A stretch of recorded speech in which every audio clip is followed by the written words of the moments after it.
কি বিষয়ের উপর মিটিংটা হয়েছে এবং এখানে কি কি বিষয় নিয়ে আলোচনা করা হয়েছে? পশ্চিম লোকসভার যে এমপি উনি এয়ারপোর্ট যেখানে থাকে তার ওই ওনার কনস্টিটুয়েন্সি হলে তার চেয়ারম্যান উনি হন।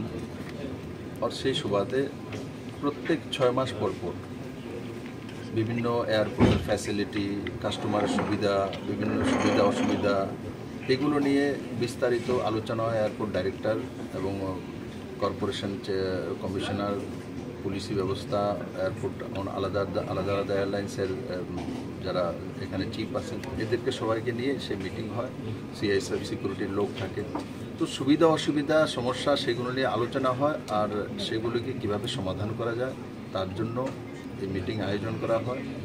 যেগুলো এখানেই সমাধান করা যেতে পারে সেগুলো এখানে করে নেওয়া হয়, আর যেগুলো গভর্নমেন্ট অফ ইন্ডিয়ার সঙ্গে করতে হয়, সলা পরামর্শ করতে হয়, সেইগুলোর বিষয়ে আমরা সিদ্ধান্ত নিয়ে সেইভাবে কাজ করি।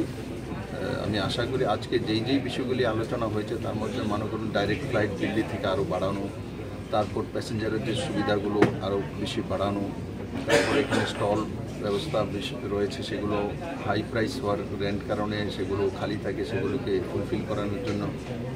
তারপর আইএলএস সিস্টেম আছে, এখানে লাইটিং সিস্টেমটা একটা আলাদাভাবে করতে হবে, কারণ তারপর বাংলাদেশ বর্ডার চলে আসে, তো তার জন্য একটা প্রপোজাল এটা তৈরি করেছে, সেটাকে পাঠিয়ে দেওয়া।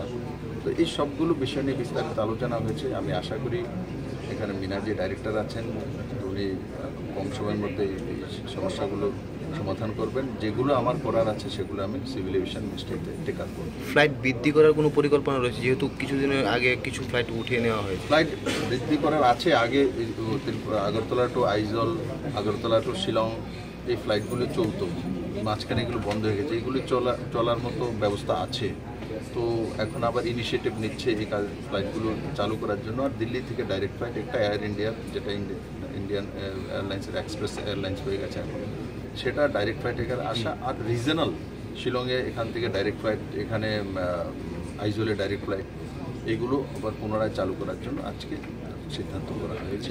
আন্তর্জাতিক মানের যেহেতু বাংলাদেশের লোক একটা পরিকল্পনা ছিল যে ভারতের ত্রিপুরার, সেই বিষয়টা কতটুকু আপনার কি লাগে বাংলাদেশের সঙ্গে এখন ইন্টারন্যাশনাল এয়ারপোর্ট হয়ে যাবে? আপনার যদি লাগে আপনি বলুন, আমি করে দেব।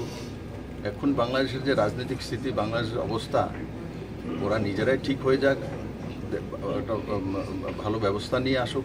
অব্যবস্থা তো বাংলাদেশের মধ্যে যেত, বাংলাদেশের সঙ্গে এই ধরনের ডায়লগ করার মতো এখন জায়গা নেই। আগে বাংলাদেশের আন্তরিক যে ব্যবস্থা সেটা ব্যবস্থিত হয়ে যাক। নিশ্চিত আমরা তার জন্য তৈরি আছি, আমরা তার জন্য ফাইলও করেছি এবং ইন্টারন্যাশনাল এয়ারপোর্ট করার জন্য, ইমিগ্রেশনে করার জন্য যা যা করা সেগুলো ক্লিয়ারেন্স করে বসে আছে সুশান্ত চৌধুরী। এখানের ট্রান্সপোর্ট মিনিস্টার আছেন, সে মিনিস্টার দিল্লিতেও গিয়েছে, কথাবার্তা বলছে, ফাইল হয়েছে, সব কিছু ওকে আছে। কিন্তু এগুলো তখন হতে পারে যখন বাংলাদেশের অবস্থা স্বাভাবিক হতে পারে।